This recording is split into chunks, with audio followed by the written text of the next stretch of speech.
አባቴ ሀቢቢ ድምፅህን ደከመ አይቼ አላውቅም ልክ እንደዚህ ታም ኢሳኒስ ማንጉዶዳ አቲማና ሳኒ ነምቺስ ማንጉዶዳ ነሞ ጋሸም ተማቹን ካኒ ሚቲ ዲሮ ጋሸም ተማቹን ነሞ ዋልቂም ሰነማ ቢዩሊኪም ሰቹን እንዳማ ቤኩ ከሰበ ወላላ ከናጅሮ ወዳጋ ጌታ ስሜት ትገልጨታ ነሞ ጉዳ ጋሸም ተማ ነማ ጀባደስ ሞ ነማንም ቢይ ከጌሰቲ namni akka gaariitti isaan eeggatu maanguddummaa deemanii namaa dubbatan geessitee bira geessee ganama deemtii galgala galti. Ganama deemtee mana madaamii shitti beetii miicaaltee galgala yeroo galtu waan achi argatti qooddee fi galtii bare maallaa tolaa miti. Amma fursaa maalii argata namichi kun galgalan ijoollee 4-5 jira kanumti Oromoo jechuudha.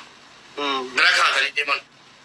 Maal godha haati mana isaatti qolu kubeennaa marfee waraannadhee dhufaa ijoollee kana naalaan guddisan ijoollee kana naalaali mana yaalaa deemee dhufa itti qabatama malee jette deemtee yeroo isiin mana akimii deemtu inni isiituu keessaa waggaa 4 ol guddoodha keessaa filatee jechuudha waggaa 50 kun kilaasii isaa galfatee mucaa rakkoo irraan ga'ee miime qaamummaalitti nama antinaa jedhamoo akkumutti maal maa ilmoo argite barsiifti ma nama ilmoo qabiti ma maatu namni ilmoo isaa kana godhe hin jaallatama maal nannoo waggaa 50 akkamitti dubaraa waggaa 18 gudeedha waggaa 4 isiiti akkasitti gudeedhe bitta saluu irraan dhiqne haati manaatti dhufte silaa irraa dhiqeerayyuu haati manaatti dhufte bakka mucaanii akkuma ta'etti paantiitti offisee booda haati fudhattee galtee jennaan mucaan dhukkubaa jiratte qaamatti agarsiifatti yeroo isiin qaama laaltu intinaan dhiiraa wallaahi dubbachuutu nama qaaneessasi dubbachuutu namatti ulfaata warra dhaga'utu ulfaata warra dubbatutti ulfaata qaama yaani waan tokko mallattoo dhangala'aa adda addaa irratti argite maali kun jetteeni akkasii baabaa ittiin bari mucaan immoo isaa baabbeessu baabaan akkasitti kilaasiin agalchee akkasitti wallaahi siifan ergaa sagalee siifan ergaa sagalee mucaa waraabame ofumaa dhaggeeffadhu dhiisni garaasii nyaatisi akka mucaa itti dubbattu wallaahi mimman qabachuu dadhabeen sagalee maali bineensa osoo isiin baabaa jettuun gudeere subhaanallah nama akkasitti akka dana godhette nanaati rifatte yeroo si bilbiltuuf lakki jedhe namichi yeroo si malee yaalaa geessite akkas jette mucaan koo jettee malee yaalaa sanuu zamaalikii bari malee yaalaa maallaqni kafalamee itti godhamuu danda'u miti zamaalikii walumaan beeku yeroo jara zamaalikii ilaalanii jedhanu dhuguma qaamni dhiiraa mucaa kana tokko rakkoo irraan ga'u obboleessa mucaan du'aaf jedhanii gidduutti.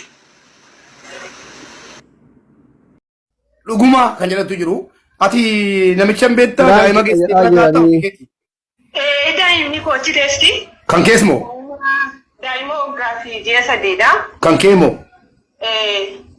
Ishii kan isii sanaa kan hiriyaa keetti yoo? Kan hiriyaa kooti daa'ima waggaa 4dha. Namichi inni soba minaamin jedhamu haasaan sobaa tokko hin jiru waraqati ragaanii kan doktoraa jira. Mee akkaataa taateen kun itti uumame nuu himime? Taatee kana haati mana yaalaa deemtee turte. Haati mana kamii eenyu ifa akka lamaa ta'u? Haati mana nama ilmoo guddisu kana jechuudha. Nama lamaan guddisu isaan warraaf abbaa manaadhaani. Nama guddaadha, nama kabajamaadha, namni akkaataan inni itti beeknu jechaadha, nama ulfaataadha. Akka carraa ta'e ati guyyaa gaafa kamisa darbee jechaadha kamisa dheengadda. Ati mucaa akka carraa taasee qaalittiin ishee saaffattee naanii beenuu mana galennaan mana galtee. Gaafa isheen mana galtu mucaa namichi akkaataa mucaan itti himattutti gurra namaas dhaga'uunis ulfaata dubbachuunis baay'ee namatti jabaata. Dhugaan gurraan dhaga'uunis baay'ee namatti ulfaata. Bakka yoo kana jedhamee haasa'ame dhugaan beekaan hin jabaata mucittiin jechi isheen jettee dubbatattu. Beeku dhugaan akka kootti kun waan illee sababa isaa hojii gadhiisee mana tol deebi'een jira. Kan dheesitti dubbachuu hin danda'u baqa. Baay'ee ulfaata. Gurri namaa dhaga'utti isin ulfaata. Daa'ima sana irratti qaama ishee irratti milikkita agarree qabna. Mana yaalaa dhaqamtee dooktorri waraqata baasee qaba. Karaa puustikii dhaqxee mucaan akkamamteetti ammallee qoricha fudhataa jirti. Innaa waan sobaa tokko iyyuu hin jiru siin jechuu barbaadeetani wantichi waan dhugaadha. Garuu asirratti rakkoo kan ta'ee jiru haati mucaa waraqata hin qabdu akka biyya kanaatti. Waraqata hin qabdu namicha kana qabsiisuufis maalachuufis waraqata ishee barbaachisa dirqama 5 kiloosidha isheenni. Haati mucaan qacarraa taasee qaalitti ishee saaffattee naanii beenuu mana galennaan mana galtee. Gaafa isheen mana galtu mucaan namichi akkaataa mucaan itti himattutti gurra namaa dhaga'uunis ulfaata dubbachuunis baay'ee namatti jabaata. Dhugaan gurraan dhaga'uunis baay'ee namatti ulfaata. Bakka yoo kana jedhamee haasa'ame dhugaan beekan hin jabaata. Mucittii beekachi isheen jettee dubbatattu. Beeku dhugaan akka kootti kun waan illee sababa isaa hojii gadhiisee mana ta'u deebi'een jira. Kana dheesitti dubbachuu hin danda'u baqa. Baay'ee ulfaata. Gurri namaa dhaga'utti isin ulfaata. Daa'ima sana irratti qaama ishee irratti milikkita agarree qabna. Mana yaalaa dhaqamtee dooktorri waraqata baasee qaba. Karaa puustikii dhaqxee mucaan akkamamteetti ammallee qoricha fudhataa jirti. Innaa waan sobaa tokko iyyuu hin jiru siin jechuu barbaadeetani wantichi waan dhugaadha. Garuu asirratti rakkoo kan ta'ee jiru haati mucaa waraqata hin qabdu akka biyya kanaatti. Waraqata hin qabdu namicha kana qabsiisuufis maalachuufis waraqata ishee barbaachisa dirqama 5 kiloosidha isheenni. Innaa kana rakkoo kan ta'ee jiru malee wanti kun soobaa minaan namni dhala isaatti soba sobee jiru waan hin taane hin jedhu sii gala. Mucaan duudaa mucaan hoggaafuu isa sobdinaa softi wanta irratti argame mucaa irrattis jira. Yani simmeetii qaama dhiiraa keessaa bahuutu argame miti intala irratti jalqaba. Jalqaba jechuudha. Sana booddee mucaan dhumattee nangeeffamee mana yaalatti ragaa mana yaalaa fuudhame. Baay'ee nama gadhiis kunoo naa doktor kana fakkaata laa dubbii. Akkas fakkaata kun. Amma furmaanni ati akka hiriyaa haadha daa'imaa tokkotti furmaanni maali jettanii nama baay'ee jira maal isin gargaaru ammadhu jedhee. Ragaa jirta doktor Aziz Nasaara akka hiriyaa haadha daa'imaa tokkotti maal isin gargaaru isiniin jedhu. Addaan jite kaardii dhume. Abbanamni yoo irratti. Kasastu qabamuu miti isiin hidhaa boollaatti jedhamtu kun dogoggora seeraati. Namichi kun seeratti dhiyaachuu qaba. Bineensa akkanaa nama keessaa bahuu qaban jedhaan. Oromoo keessaa bicha miti. Nama keessaa ilma namaa keessaa bahuu qaba. Akka yaadamu. Wallaahi. Fannifamuu qabamu. Tish. Sanuu tokko maal jedhu. Wallaahi fannifamuu. Oromooti hin dogoggore jedhu. Maal namni waggaa 50 ilmoo durbaa waggaa 4tti dogoggoree ilmoo mootiin maatii dhufa.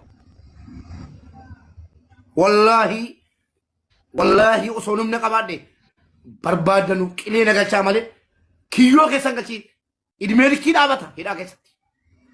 Hin ajjeefamu. Hin jiraatu hundu walakkaa kanatti lakkifama tokkooti. Fannifamee harkisaa ol hidhamee dhaabatee tortoree ciccitee dhumaa jira. Wallaahi tu naangoo qabaadhe.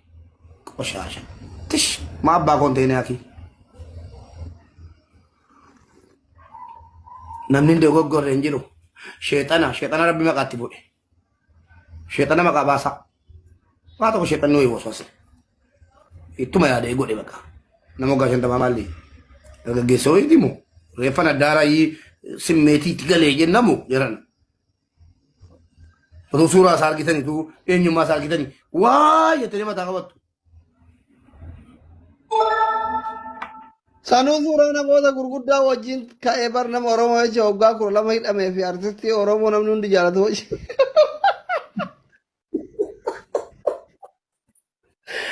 Meedar darra kolfiisi wallahi. Achi suuricha maal genneen. Ambar wanni nama jala deemtu kana suuraa wanni nama jala deemtu kana dhagai. Warri nama jala deemtu kana gamana yoo laalu inni afoo jiru nama Oromoo waggaa 12 maakaraawwitti hidhame bara wayyaane.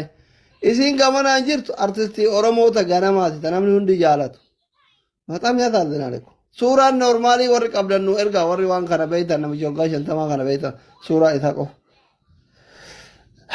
Suuraan isaa maxxanfamee bakka Alaa hundatti. yaala uummata kiyya. Ani eegaan biyyaadee meeqansituu obboleeyyan saddeetiin awwaaleen. Saddeet. Geessima? Obboleeyyan saddeet keessa utuu sun obboleeyyan dhala ummaati yaada boodaati. Tokko kana booda jirullee ni du'e. Ta boodaati jechuun barbaadee jira. Walumaa galatti. Obboleeyyan kiyya saddeettan kanarraa harka kiyya kanarra duure geelee digitanii namatti walirra dhalanne. Fatihaa ta'e namuu beekaa. Tani na irra dhaladhe jechuun ta'e magaalaa biyyaarraa na fiddee jabuutii na fiddee harka kiyya kana inni akkan ija walitti qabee nama itti haamee awwaalladhe arguuti na haaree miti. Magaalaa kana keessa osoo jiru nama meeqaan awwaale riyaa kana keessa osoo jiru. Kana hundi ani akka isaan du'anii fedha obboleeyyan kiyya hin fedhu. Eenyuma rabbii wayi aara akka baaba kana haadha narraa fuudhee abbaa narraa fuudhee obboleeyyan narraa fuudhu. Ayi rabbii aara akka baa hija akka baa. Isaan fuudhanii. Habbiin narraa guure kuni warra nadhaatanii kana guyyaa tokkotti tolu godhuu hin danda'u ni dadhabe hin dadhabu. Rabbiin dhiise isaanis. Rabbiin narraa guure isaanii dhiise kana laalanii silaa nadhaatachuu baatanii hedduu gaarii ture. Ammoo warra du'ummaa jaatti gartee gammadee obboleeyyan ittiraa dhabuu fi isaan gammachiistu san qooda isaanii rabbiin kaaleenya haa deebisu. Jazaa isaanii rabbi haa deebisu.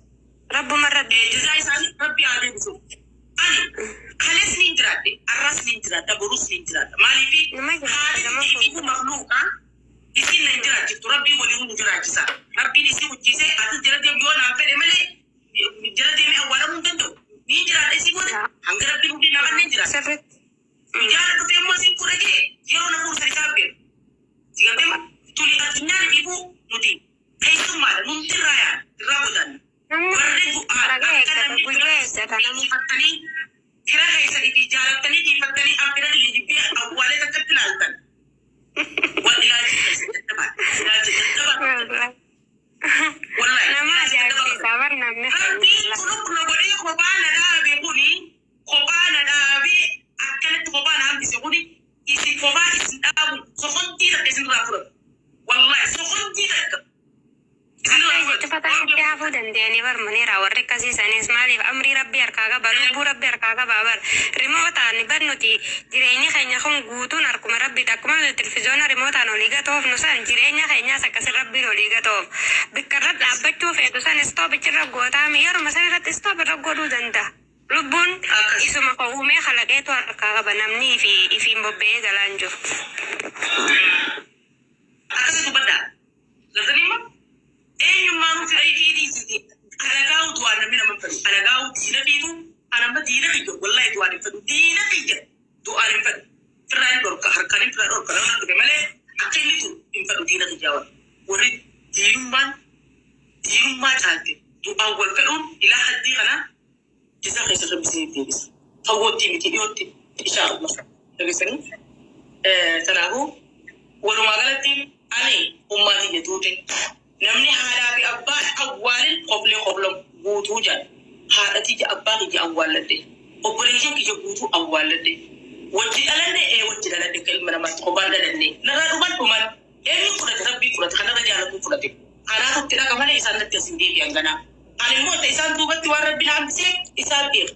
Mukkiin isaan kana du'aa godhuun mala. Sadaqaa baasuuf hin mala. Rahamata qabaachuuf hin mala. Waan hambisee sadis marabatee nama danuu san keessaa. Waan hambisee rabbii haaliqaa beekan beekuun danda'u jechuudha. Sigatema kanaafuu rabbiin isaan booda na hambisee isaan kanaafillee akkaan du'aa godhu sadaqaa baasuuf sadaqatu jaarii godhuuf na hambisuus na daleessisuu isaan booda rabbi tokko humni na dheeressee gartee anis anaatutti dhaqa malee silaa isaan kanaan deebi'anii yoo rabbiin na godhe ni godhaa. Umriin jireessa waan akkanee rabbiin gartee masjiida jaaree fi sadaqaa takka isaanii fi sadaqatu jaarii masjiida kitaaba tokkollee hombite goon godhee tanuma sanarraa eegamtu. Waan tana ala kalees obboleeyyan kiyyaa kaatti jiran jiraachifne abbaan jiran jiraachifne arras isaan nan jiraachisan boruus isaan nan jiraachisan rabbii haaliqaan na jiraachisan arras niin jiraadha boruus niin jiraadha iftaanis niin jiraadha warri jiruuti jamfeedhe osuma isin gubattaniit hin jiraadha guyyaa rabbii kasarraa na fuudhuu fedhe san isin hin mari'atu anuu qote